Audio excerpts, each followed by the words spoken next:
नमस्कार, हरियाणा डायरी में आपका स्वागत है। मैं हूं आपके साथ वर्षा शर्मा। हरियाणा की नायब सरकार ने युवाओं को बनाया है विकास की धुरी। पिछले एक दशक में केंद्र और राज्य सरकार ने वो कर दिखाया है जो दूसरी सरकारें कई दशकों में भी नहीं कर पाई। पंचकुला में उस वक्त जोश और जज्बे का माहौल देखने को मिला जब मुख्यमंत्री नायब सिंह सैनी ने 29वें राष्ट्रीय युवा महोत्सव 2026 में भाग लेने जा रहे हैं। हरियाणा के युवा प्रतिनिधि मंडल से प्रेरणादायी संवाद किया। हरियाणा में युवा शक्ति को नई उड़ान।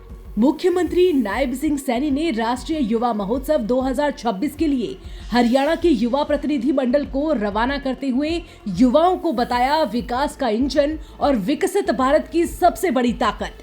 केंद्र और राज्य सरकार ने पिछले एक दशक में वो कर दिखाया जो अन्य सरकारें कई दशकों में नहीं कर पाई। मुख्यमंत्री नायब सिंह सैनी ने 29वें राष्ट्रीय युवा महोत्सव 2026 में भाग लेने वाले हरियाणा राज्य के प्रतिनिधि मंडल के साथ आयोजित प्रेरणादायी संवाद कार्यक्रम में मुख्य अतिथि बतौर शिरकत की। इस अवसर पर युवा अधिकारिता एवं उद्यमिता राज्य मंत्री गौरव गौतम भी उपस्थित रहे। इस मंच से सूबे के मुखिया ने न केवल युवाओं को संबल दिया बल्कि हरियाणा सरकार युवाओं को अपनी नीतियों के केंद्र में रखते हुए कई युवा केंद्रित योजनाएं भी चला रही है, जिसका जिक्र खुद मुख्यमंत्री सैनी ने किया।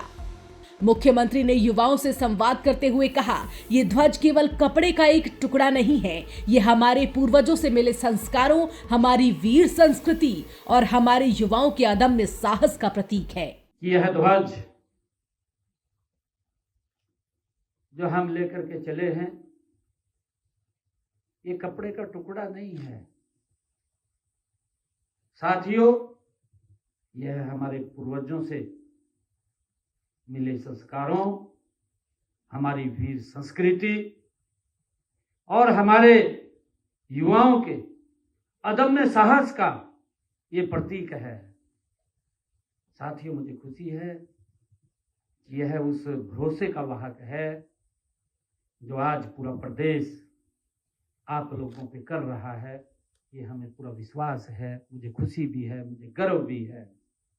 साथियों, आज का यह अवसर केवल गौरवपूर्ण ही नहीं बल्कि ऐतिहासिक भी है।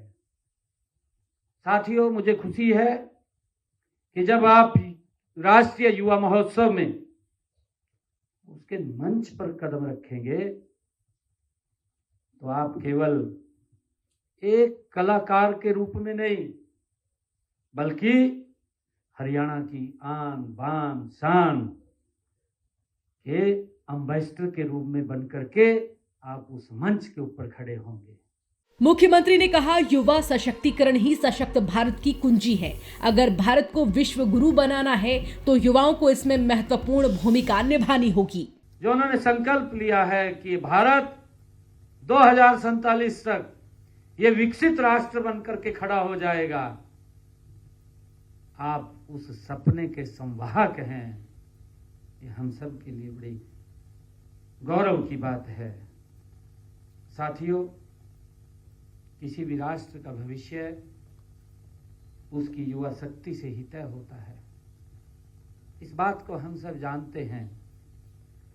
जब युवा ऊर्जावान, शिक्षित, आत्मविश्वासी और राष्ट्र के प्रति समर्पित होता है तब कोई भी लक्ष्य असंभव नहीं होता, सभी लक्ष्य संभव हो जाते हैं।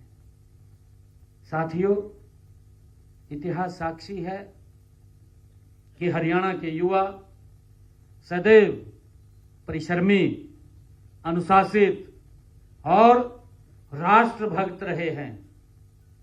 साथियों, हम सब जानते हैं कि यही कारण है कि हरियाणा का युवा आज हर क्षेत्र में अग्रणी भूमिका निभा रहा है। और यदि भारत को विश्व गुरु बनाना है, आदरणीय प्रधानमंत्री जी उन्होंने कहा था कि अगर भारत को विश्व गुरु बनाना है तो हमारे युवाओं की इसमें महत्वपूर्ण भूमिका निभानी पड़ेगी। उसके अंदर हमारे युवा अग्रणी भूमिका के अंदर आएंगे, हम भारत को विश्व गुरु बना सकते हैं। नायब सरकार युवाओं की चिंताओं पर खासा फोकस कर रही है, क्योंकि संकल्प है सरकार का, ऊर्जा युवाओं की है और लक्ष्य है विकसित भारत का। हरियाणा के युवा जब खेल के मंच पर उतरेंगे तो साथ होगा पूरे प्रदेश का भरोसा। यही युवा हरियाणा की पहचान है और भारत का भविष्य। हरियाणा सरकार का दावा साफ है, युवा अगर सशक्त है तो प्रदेश मजबूत है, और जब प्रदेश मजबूत होगा तो भारत के विश्व गुरु बनने से कोई नहीं रोक सकता। फिलहाल के लिए हरियाणा डायरी में इतना ही। नमस्कार।